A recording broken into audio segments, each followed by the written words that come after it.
The Parthenon. Older Parthenon. The first endeavor to create a sanctuary for Athena Parthenos on the site of the present Parthenon was begun shortly after the Battle of Marathon, around 490–88 BC. This building replaced a hecatomedon, meaning 100-footer, and would have stood beside the archaic temple dedicated to Athena Polias. The older Parthenon, as it is frequently referred to, was still under construction when the Persians sacked the city in 480 BC and razed the Acropolis. The existence of the Proto-Parthenon and its destruction were known from Herodotus, and the drums of its columns were plainly visible built into the curtain wall north of the Erechthum. Further material evidence of this structure was revealed with the excavations of Panagiotis Kavatias of 1885–90. The findings of this dig allowed Wilhelm Dorpfeld, then director of the German Archaeological Institute, to assert that there existed a distinct substructure to the original Parthenon, called Parthenon I by Dorpfeld, not immediately below the present edifice, as had been previously assumed.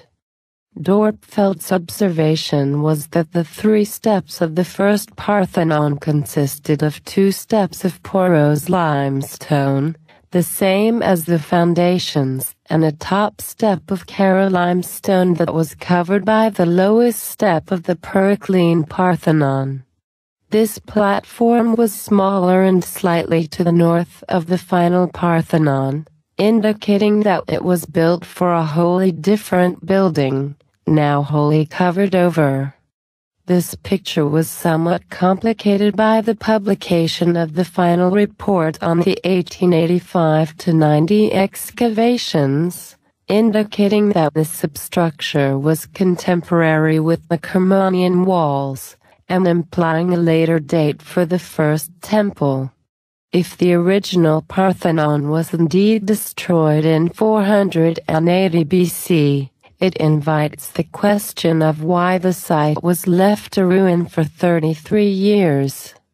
One argument involves the oath sworn by the Greek allies before the Battle of Plataea in 479 BC, declaring that the sanctuaries destroyed by the Persians would not be rebuilt, an oath from which the Athenians were only absolved with the Peace of Calais in 450. The mundane fact of the cost of reconstructing Athens after the Persian sack is at least as likely a cause. However, the excavations of Berthaj Hill led him to propose the existence of a second Parthenon, begun in the period of Cimon after 468 BC. Hill claimed that the Kara limestone step Dorpfeld thought was the highest of Parthenon I was in fact the lowest of the 3 steps of Parthenon II, whose stylobate dimensions Hill calculated at 23 by 66 meters, 77 feet times 219 feet. One difficulty in dating the Proto-Parthenon is that at the time of the 1885 excavation the archaeological method of seriation was not fully developed.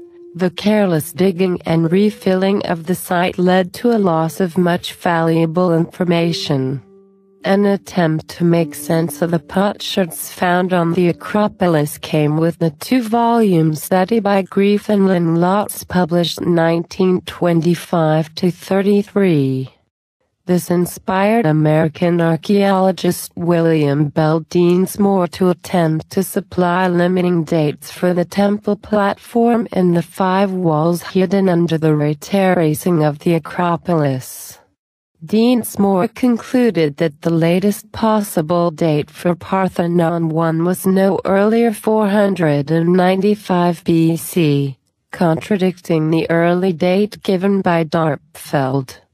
Further, Deansmore denied that there were two proto-Parthenons, and that the only pre-Periclean temple was what Dörpfeld referred to as Parthenon II. Deansmore and Dörpfeld exchanged views in the American Journal of Archaeology in 1935.